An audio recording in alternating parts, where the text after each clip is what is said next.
Allez, bonjour à toutes et à tous. C'est une nouvelle semaine de campagne électorale qui s'ouvre à Lyon. Plus que quelques semaines avant le premier tour, ce sera le 15 mars prochain. Début de réponse donc à cette fameuse question. Qui sera le prochain maire de Lyon ? Eh bien, votre radio RCF Lyon s'investit, et vous le savez évidemment, dans cette dernière ligne droite avant le scrutin. Chaque lundi jusqu'au premier tour, en direct et dans nos studios, nous accueillons chaque candidat déclaré à Lyon en long format. 17 minutes pour que chacun vienne vous présenter leur projet, leur ambition, leur vision pour Lyon. Et après Georges Képénékian la semaine dernière, nous poursuivons cette semaine avec la seule femme en lice en tant que tête de liste. Ancienne adjointe à la culture de Grégory Doucet, démise de ses fonctions après 4 années à ses côtés. Ex-maire également du 1er arrondissement, conseillère municipale depuis 30 ans. Déjà candidate à la mairie centrale en 2020, elle retente sa chance cette année en 2026 et est avec nous ce matin en studio pour préciser son projet. Les voix de l'actu, Johan Fraisse. Nathalie Perrin-Gilbert, bonjour. Bonjour. Merci à vous d'avoir accepté notre invitation ce matin en direct sur RCF Lyon, conseillère municipale aujourd'hui d'opposition. Après avoir été démise de vos fonctions d'adjointe à la culture en 2024, poste que vous aviez occupé pendant 4 ans aux côtés de Grégory Doucet, le maire sortant. Candidate donc comme en 2020 pour prendre la tête de la mairie de Lyon. Première question finalement très classique mais qui nous permet d'en apprendre déjà un peu plus sur vos intentions et l'esprit de votre candidature. Pourquoi prendre place une nouvelle fois sur la ligne de départ en 2026 ?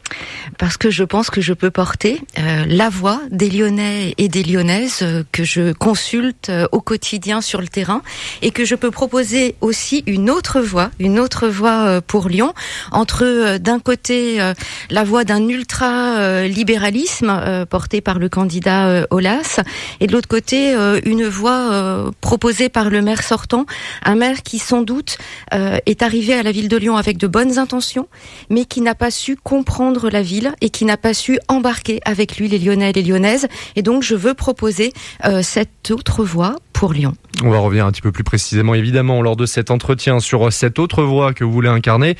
En plus de cette candidature à la mairie centrale, vous vous présentez également aux électrices, aux électeurs, alors non plus dans le 1er arrondissement, mais bien dans le 4e. Vous avez d'ailleurs reçu fin janvier le soutien de l'ex-président du Grand Lyon, David Kimmelfeld.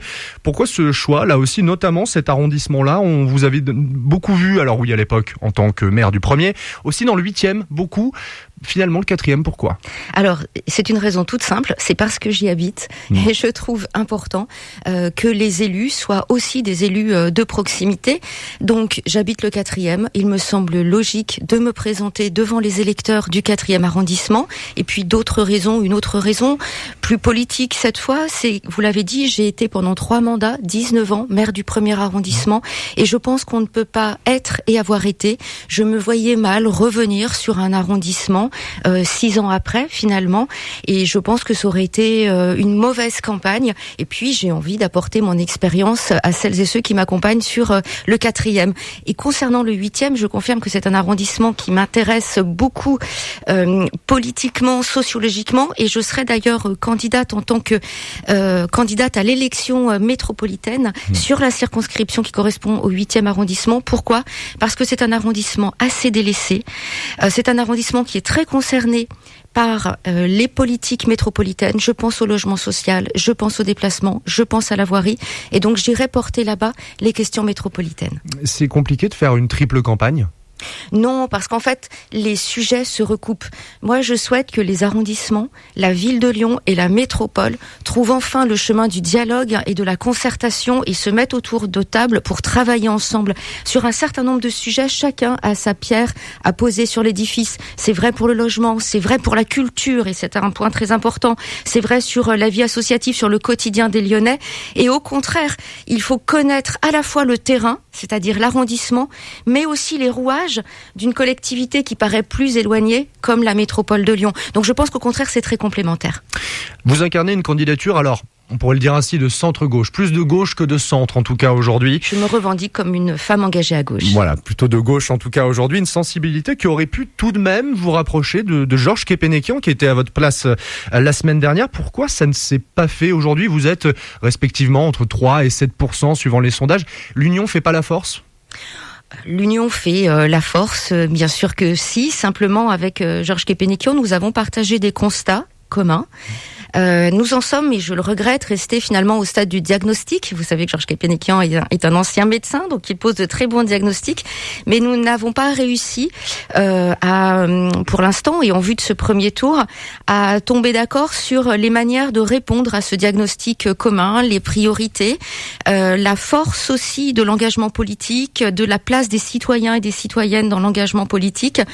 Voilà, donc pour l'instant, nous cheminons en effet parallèlement, mais vous savez, une élection à 2 tours, c'est la chance pour les électeurs et les électrices, les Lyonnais et les Lyonnaises, de choisir, de parler selon leur cœur et leur premier engagement au premier tour, et puis le second tour, eh bien, on réfléchit à plusieurs. Grégory Doucet, le maire sortant, candidature écologiste, de gauche. Anaïs Belwassa-Chérifi, la France Insoumise, candidature encore plus à gauche. Vous, à gauche, Georges Képénékian également, qui se revendique en tout cas d'être plutôt centriste, évidemment, lui qui a été encarté macroniste pendant un certain nombre d'années, mais aussi soutenu par d'ex-PS dissidents. La voix de la gauche part désunie, pour le coup, est-ce que ça vous dessert pas aussi demain avec cette ville de Lyon qui est en proie, notamment peut-être à la droite en effet, et qui pourrait récupérer la ville? Le problème est le problème des partis politiques, parce qu'en fait ce sont les partis politiques qui ont abandonné la gauche. Quand vous avez une partie du Parti socialiste, comme vous l'avez dit, qui part avec Emmanuel Macron, quand aujourd'hui vous avez une partie de militants du Parti socialiste qui partent avec Jean-Michel Aulas, quand vous avez des partis qui font des unions à géométrie variable selon les différentes élections, finalement ce sont ces partis qui roulent d'abord pour eux-mêmes, pour leurs propres élus, qui ont toujours un coup d'avance et qui pensent toujours à l'élection d'après. Là on voit bien que l'essentiel des partis politiques ont les yeux tournés vers l'élection présidentielle de 2027, et finalement les municipales c'est qu'un galop d'essai pour préparer les présidentielles. Finalement c'est les partis qui ont écartelé et abîmé cette gauche, y compris parfois en ne tenant pas un certain nombre de promesses de leurs candidats. Moi, je suis une femme engagée à gauche depuis 30 ans, vous l'avez dit. J'ai en effet fait partie du Parti socialiste pendant 17 ans. J'en suis partie en 2013. J'ai fondé 2 mouvements citoyens, d'abord le GRAM et puis Lyon en commun en 2018. Je fonctionne avec Lyon en commun depuis 2018. C'est un mouvement citoyen qui se met à l'abri des logiques partisanes et qui est vraiment concentré sur les propositions, le programme, les Lyonnais et les Lyonnaises, et pas les logiques d'appareil. Parlons de Lyon maintenant, parlons de la ville. Quel est votre constat aujourd'hui sur la ville, votre regard finalement sur la vie de la cité, notamment depuis 2020, le dernier scrutin? Vous qui incarnez à la fois aussi une partie du bilan de Grégory Doucet et aussi aujourd'hui une candidature dissidente. Alors, Lyon est toujours une ville aimée. C'est une ville aimée par ses habitants, aimée par les visiteurs qui viennent la voir. C'est une ville magnifique, c'est une ville à la fois une grande ville avec une beaucoup pléthore de propositions culturelles, patrimoniales, événementielles. Mais c'est également une ville où il est de plus en plus difficile de vivre au quotidien, de plus en plus difficile de se loger, de plus en plus difficile de se déplacer, de faire garder ses enfants, de pouvoir travailler dans Lyon intramuros quand on habite à l'extérieur. Donc c'est une ville qui est de moins en moins simple à vivre au quotidien. C'est une ville qui exclut parce que c'est une ville où globalement il faut être plutôt aisé pour habiter, parce que le pouvoir d'achat, eh bien c'est compliqué à Lyon, le pouvoir de vivre à Lyon. Donc voilà, donc c'est à la fois une ville attirante, une ville que l'on aime, mais c'est aussi une ville qui petit à petit exclut des populations, et ça je le regrette. Rentrons également dans le vif de votre programme maintenant, après le constat, maintenant place aux solutions. Les mesures notamment que vous représentez, vous dites incarner une ligne et un projet sérieux face aux empilements de promesses aujourd'hui, notamment du duo de tête, aujourd'hui en tête en tout cas, Grégory Doucet et Jean-Michel Aulas. Comment ça se traduit concrètement en mesures? Votre Lyon ressemble à quoi? Alors, mon Lyon ressemble à un Lyon où il fait bon vivre, et où il fait bon vivre quel que soit son âge, son quartier, sa catégorie sociale, son appartenance culturelle. Et donc, nous allons avoir un certain nombre de priorités très clairement qui vont concerner la vie quotidienne. Le logement, tout d'abord, et c'est la vraie question sur Lyon. Alors, c'est beaucoup une compétence de la métropole, mais je le disais tout à l'heure, nous allons travailler ensemble avec la métropole, avec l'État, avec le secteur associatif aussi, très important sur les questions du logement et de l'hébergement à Lyon. Mais moi, j'ai quelques propositions très précises. Premièrement, héberger l'ensemble des enfants sans toit. Aujourd'hui, à Lyon, en 2026, il n'est pas possible que des enfants dorment à la rue. Donc, je prends cet engagement-là de mobiliser notre patrimoine pour mettre à l'abri les enfants et leurs familles. C'est environ aujourd'hui 200 enfants et familles, dont 18 bébés, qui sont sans toit à Lyon. Donc, c'est résorber tout de suite ce qu'on appelle le sans-abrisme infantile. Ensuite, c'est mettre en place un fonds de rénovation pour les bailleurs sociaux. Aujourd'hui, les bailleurs sociaux sont étranglés. L'État a asséché leur financement. On leur demande de construire davantage. Ça, c'est le dialogue avec la métropole. Moi, je veux les accompagner sur la rénovation des logements. Très régulièrement, je vais à la rencontre des habitants et des habitantes, y compris à leur domicile, quand ils me le proposent. Ils me disent, madame, venez voir mes conditions d'habitat. Et je vois des conditions d'habitat indignes. Donc, je veux que la ville soit aux côtés des bailleurs sociaux pour qu'il y ait un fonds de rénovation, bien sûr thermique, mais pas que dans l'habitation. Nous devons être aussi aux côtés des petits propriétaires occupants, des petits propriétaires bailleurs. Donc là, c'est également mettre en place vraiment ce fonds pour permettre aux personnes de vivre dans un logement digne. L'autre sujet, c'est la petite enfance. C'est mettre en place un grand plan pour que dans 5 ans, chaque famille qui a un enfant ou des enfants de moins de 3 ans ait une solution de garde, soit en crèche, soit dans un relais d'assistante maternelle, une solution de garde adaptée et sécure, parce que chaque parent doit pouvoir laisser son enfant entre de bonnes mains et sans se poser des questions quand il va au travail ou quand il est en formation de est-ce que mon enfant est en sécurité. Je veux mettre aussi en place un fonds pour la vie associative. La vie associative à Lyon, elle est très importante, mais elle va mal. Là aussi, parce que des fonds ont disparu, venant de l'État, venant de la région, mais la métropole aussi a fait des coupes budgétaires vis-à-vis des associations. Et donc, je veux à la fois donc mieux accompagner les associations par des prêts de locaux, par des salles de réunion, mais aussi pour que la ville se porte garante pour un certain nombre d'emprunts. C'est-à-dire que les associations ont souvent un problème de trésorerie. Et donc, que la ville, comme on le fait d'ailleurs pour les bailleurs sociaux, où on est garant des emprunts faits par les bailleurs sociaux, eh bien, quand une association a besoin d'emprunter pour remettre en place sa trésorerie, évidemment, il y a la question de la subvention, mais que la ville se porte aussi garante de ses emprunts auprès des banques. Et puis, un grand sujet qui est transversal, c'est la question de la santé.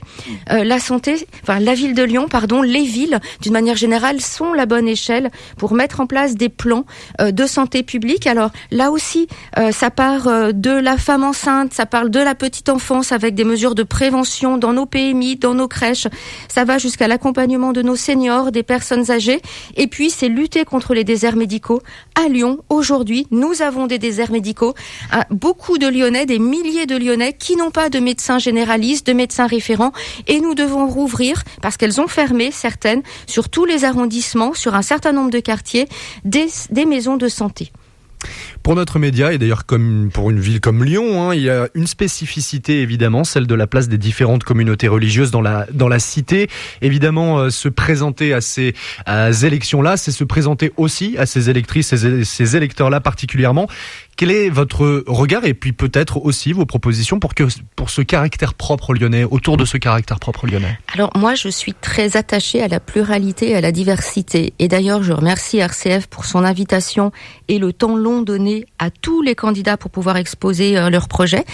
Donc déjà, moi, en ce qui me concerne, je veillerai à l'indépendance et au soutien de l'ensemble des médias lyonnais et de ne pas choisir tel ou tel en fonction de mes propositions ou de mes lubies du moment. Donc garantir la liberté et le respect des différents médias.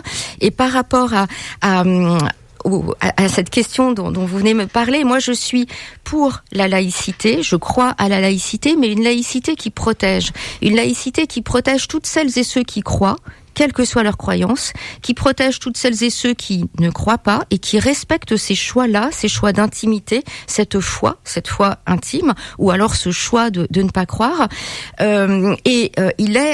J'ai appris aux côtés de Gérard Collomb dans mes 30 ans d'expérience municipale, l'importance du dialogue interreligieux.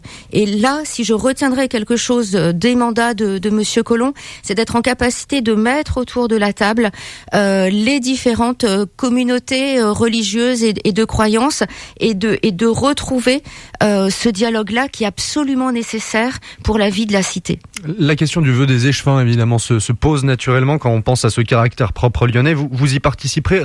Rappelons d'ailleurs que le maire écologiste actuel s'y est refusé par souci de laïcité, évidemment. Quelle est votre position à vous sur la question? Alors, je crois que le vœu des échevins, plus qu'une dimension, alors je vais le voir comme ça moi, mais plus qu'une dimension religieuse, a aussi à Lyon une dimension culturelle importante. Et je crois que le maire de Lyon, ou la maire de Lyon que je souhaite être demain, a le devoir de respecter cette histoire culturelle et sociale lyonnaise. Mais il a le devoir, ou elle a le devoir aussi, de le faire justement avec ce souci-là de la laïcité et de ne pas imposer une religion par rapport à d'autres. Et moi, je suis persuadée que nous arriverons à nous entendre avec justement l'évêché sur la bonne forme et la bonne manière pour la ville de Lyon d'être aux côtés de cette tradition culturelle sans trahir cet objectif de laïcité. Là aussi, c'est un dialogue à entretenir. Encore quelques instants ensemble, Nathalie Perrin-Gilbert, jusqu'à 7h50, une trentaine de secondes, comme Georges Kepenekian la semaine dernière, une carte blanche finalement aux Lyonnaises et aux Lyonnais, si vous aviez un message à leur faire passer ce matin. Moi, le message que j'ai envie de leur faire passer, c'est d'une part que l'élection n'est pas jouée. Les sondages que l'on voit fleurir ici et là sont sur des très faible échantillon. Le dernier, c'était 600 personnes sur une ville comme Lyon qui compte 520 000 habitants. Donc j'ai envie de dire, l'élection n'est pas jouée. Votez en votre âme et conscience au premier tour. Lisez les propositions, le programme. Et puis avoir confiance dans notre ville et dans notre capacité d'agir ensemble. Eh bien voilà, Nathalie Perrin-Gilbert, je le rappelle, candidate aujourd'hui en effet à la mairie de Lyon, mais aussi en parallèle dans le 4e arrondissement lyonnais. On en a parlé ce matin dans cette interview long format, cette liste Lyon avec vous, que vous menez à l'horizon des élections municipales de mars prochain. Merci à vous d'avoir pris le temps de nous faire découvrir votre programme. Merci à vous.